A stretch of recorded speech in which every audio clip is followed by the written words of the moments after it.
Hello, good morning everyone. I hope you are doing well. So am I. My name is Abhishek and I welcome you again. तो last to last class हमने देखा था physiographic division of India, तो उसी को हमने continue करेंगे। और पिछले क्लास में हमने इंडिया के जितने भी पासेस हैं उसको देखा था। तो physiographic of division of India में मैंने बताया था कि ये हो गया आपका हिमालयन माउंटेन। अगर लेट सपोज कि आपको अगर पूछा जाए कि पॉलिटिकली बांटो इंडिया को, तो पॉलिटिकली तो आप देख सकते हो कि ये बाउंड्री बटा हुआ है सारा, ठीक है। तो ये हरियाणा का बाउंड्री हो गया, पंजाब का हो गया, ये बिहार, ये झारखंड, ये छत्तीसगढ़। तो ये तो पॉलिटिकली बांटा हुआ है। अगर जोग्राफिकली बांटा जाए अगर, तो देख सकते हैं हम। सबसे पहले हो गया आप हिमालयन माउंटेन रेंजेस को लेके चलो, तो ये हो गया आपका हिमालयन माउंटेन।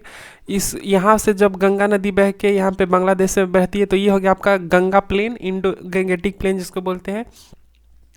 ये जो हो गया आपका पेनिनसुलर प्लेट्यू, ये वाला रीजन आपका पेनिनसुलर प्लेट्यू, याद रखिएगा इन्वर्टेड ट्रायंगल के शेप में पेनिनसुलर प्लेट्यू। ये हो गया आपका कोस्टल प्लेन जिसमें 9 स्टेट्स और 4 यूनियन टेरिटरीज आते थे, तो ये हो गया आपका कोस्टल प्लेन।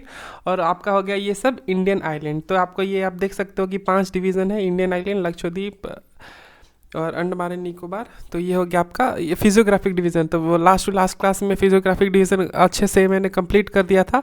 और पिछले क्लास में जो भी इंपॉर्टेंट पासेस हैं इंडिया के, वो मैंने बता दिया था कौन कौन से इंपॉर्टेंट पासेस हैं। अब चलेंगे हम अपने इंडो गैंगेटिक प्लेन पे। तो आपको पता है कि ये यंगेस्ट फीचर फिजिकल है, और यहाँ पे जो भी डिपोजिशन होता है वो हिमालयन रिवर से ही होता है। तो देखो ये ओके, तो ये इंडिया है, ठीक है। तो यहाँ से आपको पता है गंगा रिवर निकलती है, तो इस वाले रीजन को हम लोग बोलते हैं इंडो गैंगेटिक प्लेन। तो यहाँ पे जितने भी नदी से सेडिमेंट्स आते हैं वो इसी वाले पोर्शन पे आपको देखने को मिल जाएंगे। मतलब कि यहाँ पे अगर मैप में देखो तो ये वाला रीजन जो हो गया, तो ये आपको इंडो गैंगेटिक प्लेन में आता है।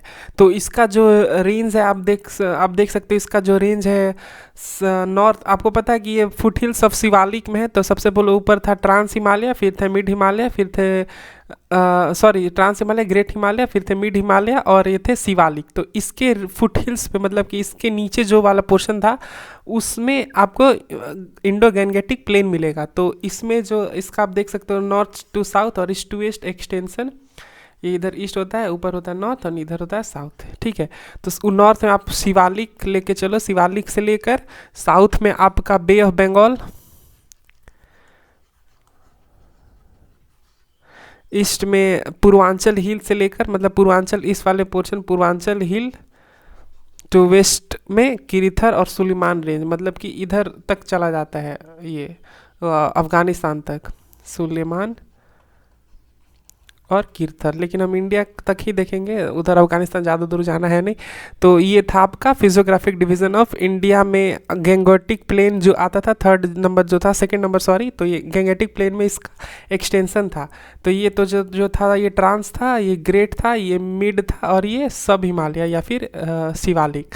अब इसके जो नीचे मैंने बताया था, ये था भांगर, ये था तेराई, ये था भाबर, और ये था खदार, सॉरी ये था भाबर, ये था भाबर, ये था भांगर, ये था भाबर, ये था तेराई।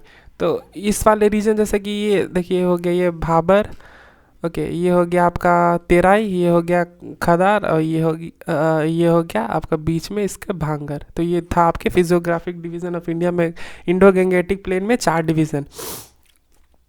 अब ये तो मैंने बता दिया कि रिवर के जो भी डिपोजिशन थे एलिवियल सॉइल उधर उसी एरिया में ज़्यादा मिलेगा, और वही एरिया जो रिवर के साइड में वही सब ज़्यादा आपको मिलेगा, ये फर्टाइल वाला एरिया वही रहेगा। तो इसमें जो है सबसे इसका एवरेज स्लोप आप देख सकते हो कि हमेशा की तरह इसी में क्या है कि वेस्ट साइड में मैक्सिमम विड्थ है, और इधर आते आते ये पतला होते जाता है। तो वेस्ट साइड में आपको 500 किलोमीटर के विड्थ में मिलेगा चौड़ाई, और ईस्टर्न साइड आते आते पूर्वांचल आते आते ये आपका 90 किलोमीटर हो जाएगा। तो सोच रहे हो 410 किलोमीटर यहाँ से ऐसे घटते जाता है, ये घट गया, ठीक है, ये घट गया। तो ये 90 किलोमीटर आधे आधे हो जाता है। तो इसका एवरेज स्लोप है 200 मीटर, इसका एवरेज स्लोप आपको देख सकते हो। लेकिन सबसे ज़्यादा जो है अम्बाला और सहारनपुर वाले रीजन में आपको पंजाब में यहाँ पे देखने को मिल जाएगा, जिसका रेंज है 291 किलोमीटर, सबसे ऊंचा ये आपको 291 मीटर इसका एवरेज स्लोप है। तो जो इंडस और गंगा इधर जो इंडस नदी और गंगा नदी के बीच वाले पोर्शन को ही बोलते हैं सबसे ज़्यादा इसका एलिवेशन है, जो कि 291 मीटर। अब सबसे पहले देख लेते हैं, तो ये था भाबर, तेराई, भांगर और केदार। तो सबसे पहले हम देख लेते हैं अपना भाबर प्लेन, जो भाबर वाला एरिया है। तो ये आपको देखने को मिलेगा ज़्यादा नैरो और पोरस है। पोरस मतलब कि कितना वो पानी सोख लेता है। पोरस मतलब वही होता है पोरोसिटी जिसको बोलते हैं। तो ये नैरो और पोरस है। तो पोरस में कितना पानी इसके अंदर चला जा रहा है। और ये आपको पता है कि शिवालिक के नीचे था, तो शिवालिक यहाँ पे, या फिर सब हिमालय, या फिर शिवालिक। तो शिवालिक के नीचे वाले एरिया में है, तो 8 से 16 किलोमीटर इसका विड्थ है। ठीक है, तो उसके फुटहिल्स ऑफ शिवालिक में मिलेगा। और वाइडर इन वेस्ट और नैरो मतलब कि पतला हो जाता है, नैरो इन ईस्ट, तो ईस्ट साइड में हो जाता है। तो और ये इंदस से लेकर तीस्ता नदी के बीच वाले जो एरिया हो गया, तो यहाँ पे, यहाँ से जाती है इंदस और यहाँ पे आती है तीस्ता। तो इस वाले पोर्शन को ही भाबर, भाबर में क्या होता है कि बड़े बड़े बड़े बोल्डर्स होते हैं, मतलब कि मोटे मोटे रॉक। और इसमें क्या होता है कि कभी कभी नदी भी नीचे नीचे बहती है, पता भी नहीं चलता, ऊपर बड़े बड़े बोल्डर है, नीचे से कितना नदी बह रहा है। तो ये था। और पंजाब में इसका नाम है भाबर, और असम में इधर नाम है इसका दुआ। तो पंजाब वाले में भाबर नाम है और असम में है इसका दुआ। तो ये याद रखना, ये जो पॉइंट है। और इंदस से लेके तीस्ता के बीच, और बड़े बड़े आपको ट्रीज और लार्जर रूट्स देखने को मिल जाएगा। Next one is Terai plain. तो ये हो गया भाबर, सॉरी ये भाबर, और ये हो गया तेराई।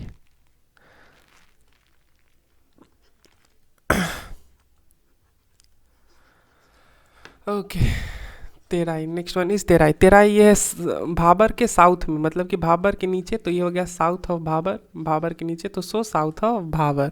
और ये इसका, उसका जो विड था वो 8 से 16 किलोमीटर था, लेकिन इसका विड जो है 15 से लेकर 30 किलोमीटर है। इसमें बहुत डैम्प और थिकी फॉरेस्ट मिलेंगे, डैम्प भी है और बहुत घने जंगल मिलेंगे। और इसी में जो उत्तराखंड वाले रीजन से क्रॉस होता है, तो इसी में इसमें है। तो तेराई वाले रीजन में ही है जिम कॉर्बेट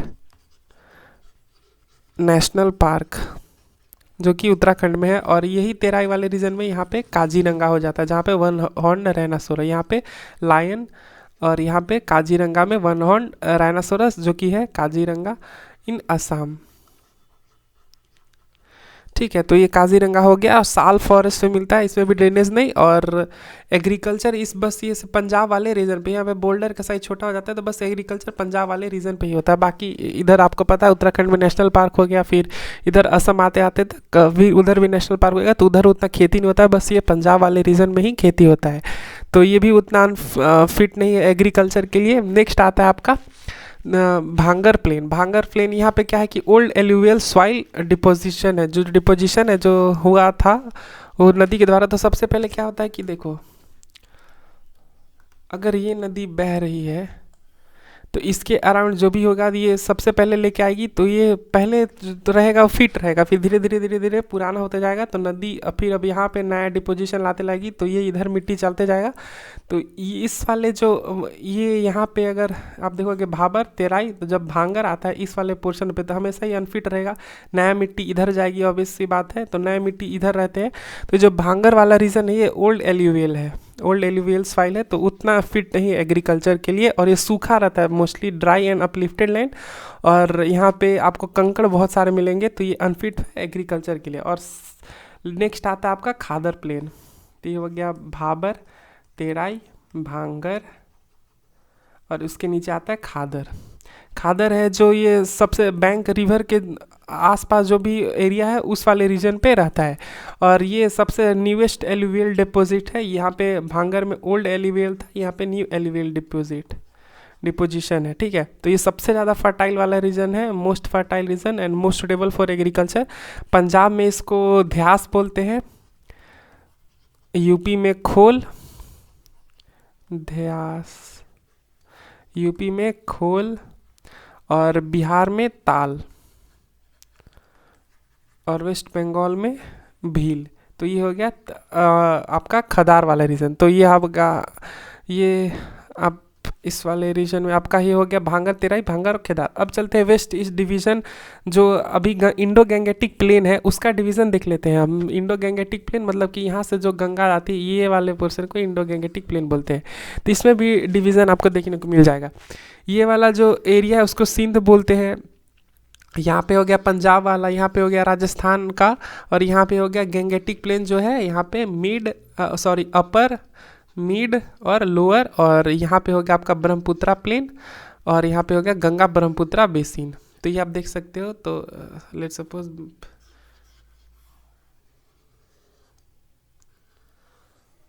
डोंट जज my map, okay this one is India map. तो ये हो गया सिंध प्लेन, ये हो गया पंजाब प्लेन, ठीक है। यहाँ पे हो गया आपका राजस्थान, यहाँ पे हो गया आपका गैंगेटिक प्लेन जो कि डिवाइडेड है 3 में। तो ये हो गया अपर, मिडिल और ये लोअर।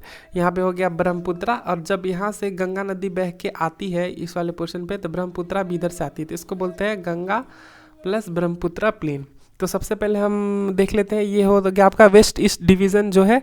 तो ये रीजनल डिवीज़न के बेसिस पे हम लोग देखते हैं। तो सबसे पहले हम देख लेते हैं नेक्स्ट, ओके। तो यहाँ पे हो गया west east division, west to east division India का। तो इसमें क्या है कि 1/4 लैंड इसी वाले एरिया में आपको देखने को मिल जाएंगे। 1/4 लैंड, इंडिया का 1/4 लैंड है, 1/4। लेकिन यहाँ पे जो लोग रहते हैं, भारत का 100 करोड़ में से आधा पॉपुलेशन यहीं पे रहती है। और यहाँ पे आपको पता है फर्टाइल्स, बहुत मोस्ट फर्टाइल, क्योंकि गंगा मेनली जितने भी नदी है, गंगा यमुना इसी वाले रीजन से बह के जाती है। तो ये मोस्ट फर्टाइल है पूरे इंडिया का, एलुवियल सॉइल यहाँ पे आपको देखने को मिलेगा। और ये फ्लैट सरफेस है। प्लेट्यू में आपको क्या होता है कि कहीं पे उठा है, कहीं पे नीचा है, कहीं पे फोर्स टाइप ऐसे बना हुआ मिलेगा, कैसे ऐसे तांड मिलेगा। तो ये आपका जो है फ्लैट सरफेस नहीं होता है। लेकिन आप बिहार यूपी इस साइड में इधर में जाओगे तो दूर दूर तक आपको सिर्फ फ्लैट सरफेस ही देखने को मिलेगा, ठीक है। अब नेक्स्ट चलते हैं कि यहाँ पे दबा के खेती होती है, तो एक्सटेंसिव इरिगेशन, ठीक है। और सारे प्लेन है सिर्फ थार को छोड़कर, थार जो मरुस्थल, जो थार राजस्थान वाले रीजन में, आपको इस वाले रीजन पे थार देखने को मिलेगा, थार डेजर्ट। तो थार डेजर्ट को छोड़कर बाकी सारे पूरे प्लेन है। तो ये था आपका वेस्ट ईस्ट डिवीज़न। तो अब चलते हैं हम पंजाब प्लेन में, ठीक है। तो ये पंजाब वाला जो प्लेन है, इस वाले प्लेन को हम देख लेते हैं नेक्स्ट में। तो यहाँ पे हो गया आपका पंजाब प्लेन, पंजाब था, यहाँ पे गंगा था, lower middle sorry upper middle lower, यहाँ पे हो गया ब्रह्मपुत्रा, यहाँ पे हो गया गंगा ब्रह्मपुत्रा, ये हो गया आपका सिंध प्लेन, ठीक है। और ये हो गया आपका राजस्थान। तो सबसे पहले हम राजस्थान को ही देख लेते हैं।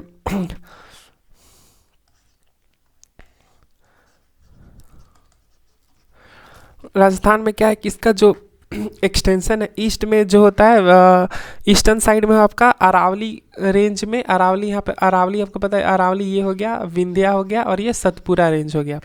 तो अरावली रेंज में, अरावली से लेकर ये थार तक के बीच वाला जो एरिया है उसी को राजस्थान प्लेन बोला जाता है। तो अरावली इस वाले पोर्शन आपको पता है, तो अरावली से लेकर थार वाले रीजन को, इसी एरिया में आपको है राजस्थान प्लेन।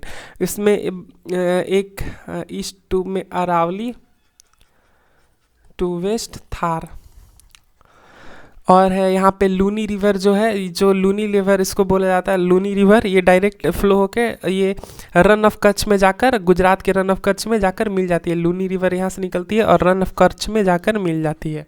और हो गया यहाँ पे आपका फ्लूवियल ग्रासलैंड आपको देखने को मिलेगा।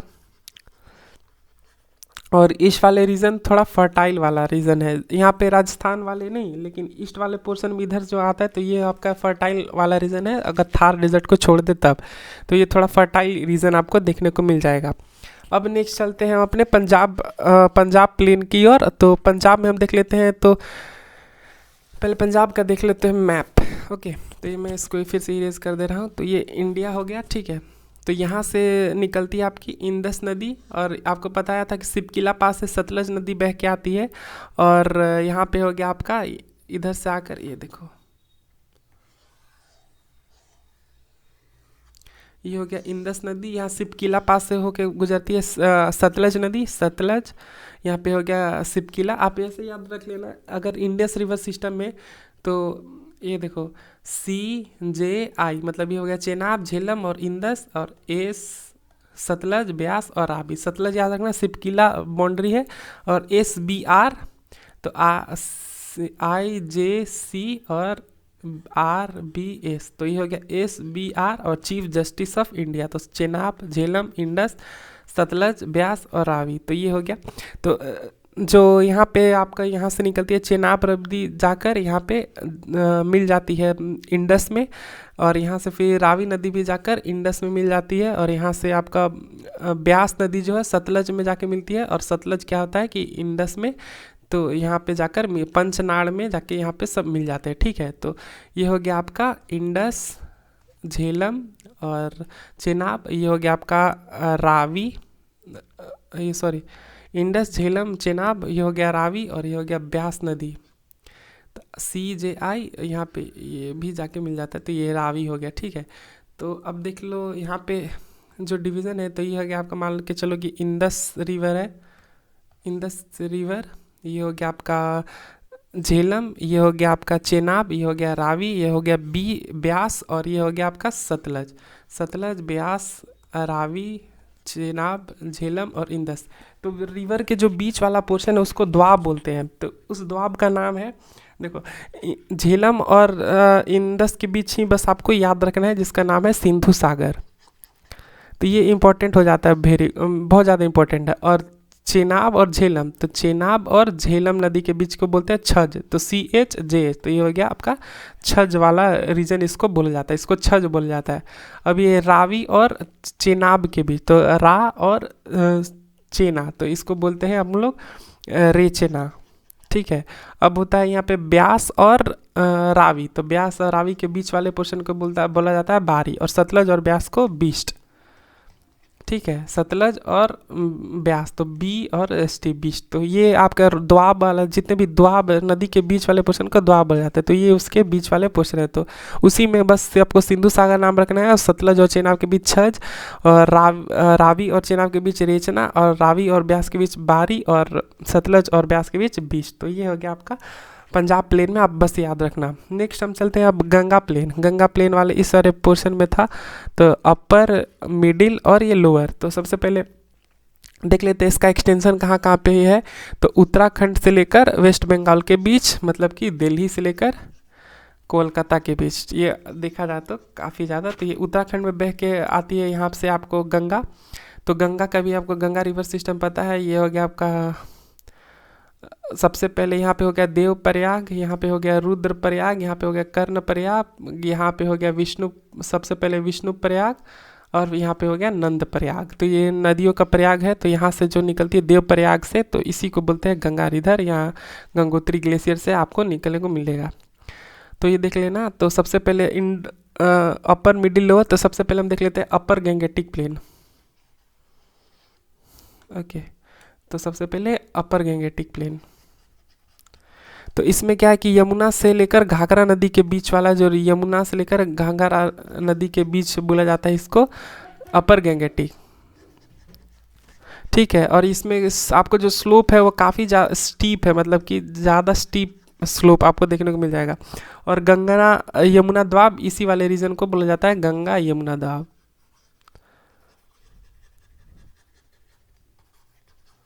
ठीक है। अब ये कहाँ, इसमें भी आपका हो गया एक रोहिला खंड वाला एरिया हो गया, रोहिला खंड, और एक हो गया आपका अवध प्लेन। तो अवध आपको पता है, अवध औड उसको पहले बोला जाता है, औड किसान सभा। सबसे पहले आज़ादी के बाद जो आज़ादी से पहले सबसे पहला जो पहले क्या होता था कि सीरीज में रिवोल्ट होते थे किसान लोग, कोई एक ऑर्गेनाइजेशन नहीं था। तो सबसे पहले जो किसान सभा बना था उसका नाम अवध किसान सभा है, या फिर औड किसान सभा। ये क्वेश्चन बहुत बार आया था, तो ये अवध से याद रखना। और ये रोहिल्या खंड वाला प्लेन हो गया, ये हो गया अपर गंगेटिक। अब चलते हैं हम अपने मिडिल गंगेटिक में। मिडिल गंगेटिक में ईस्टर्न यूपी, मतलब कि इस साइड वाला यूपी से लेकर बिहार वाला पोर्शन को बोलते हैं। तो ये यहाँ से आपको पता है कोसी नदी, यहाँ से गंडक नदी। तो गंडक नदी टू कोसी तक इसको बोला जाता है, गंडक टू कोसी के बीच वाला पोर्शन है। Okay sorry, Gandak to Kosi नदी के बीच, ठीक है।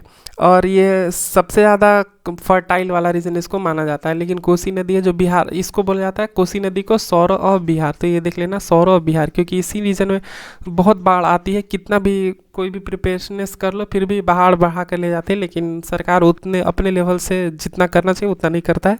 तो ये गंडक से कोसी हो गया। ये इसमें है कि मगध, गंडक टू कोसी, और ये सबसे ज़्यादा खादार इसमें मिल जाता है। भांगर के नीचे जो खादार था, तो ये फर्टाइल सबसे ज़्यादा पता था कि इसी में आपको पता है ना कि मैंने बताया था ना कि ये हो गया आपका भांगर, भाबर, तेराई, भांगर, खदार। तो इस वाले पोर्शन में सबसे ज़्यादा फर्टाइल ज़मीन होती है। तो ये हो गया खदार। अब ये भी डिवाइडेड है, इसको एक होता है अंग मीठी, और एक था आपका मगध, जो पटना वाला रीजन को ही मगध बोला जाता है। तो ये हो गया आपका मिडिल गंगेटिक। अब चलते हैं लोअर गंगेटिक, जो वेस्ट बंगाल में यहाँ से लेकर गंगा डेल्टा के बीच है। गंगा डेल्टा जो सबसे पता है आपको, उसी एरिया में सुंदरबन आपको देखने को मिलेगा। चलो, तो ये आपका वेस्ट बंगाल वाले रीजन में हो गया lower Gangetic West Bengal region. और इसका एलिवेशन, एवरेज एलिवेशन है 50 meter, average elevation 50 meter West Bengal वाले रीजन में है। और आपका लोएस्ट एरिया आपको पता है गंगा, ये सबसे बड़ा डेल्टा इस वाले रीजन पे बनाता है, जो कि आप देख सकते हैं ये वाला। तो ये सुंदरबन डेल्टा इसी में आपको देखने को मिल जाएगा। सुंदरबन क्यों नाम पड़ा सुंदर, तो यहाँ पे आपको सुंदरी ट्री है, सुंदरी ट्री इसी के नाम पे सुंदरबन डेल्टा।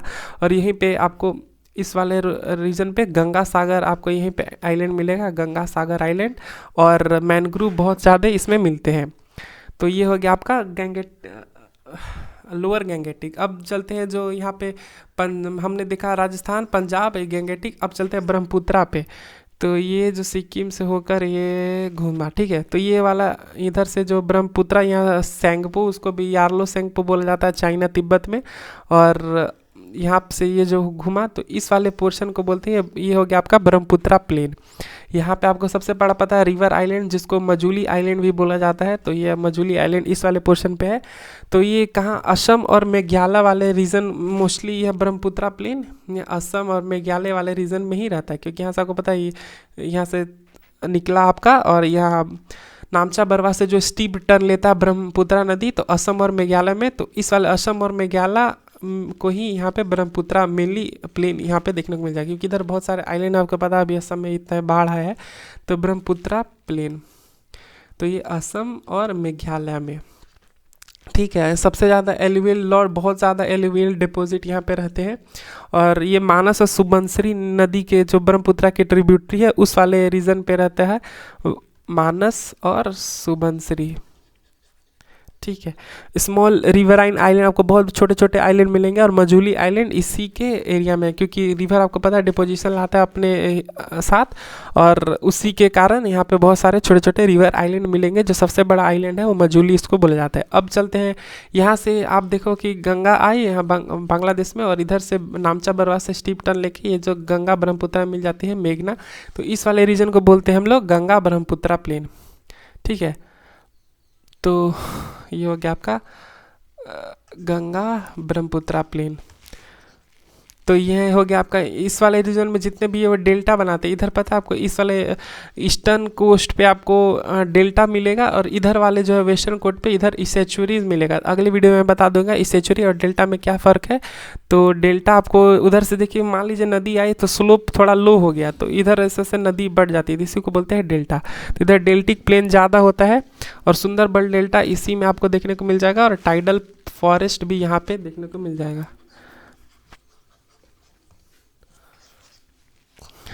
तो ये हो गया गंगा ब्रह्मपुत्रा प्लेन। और नेक्स्ट वीडियो में हम अपने पेनिनसुलर प्लेट्यू की ओर चलेंगे।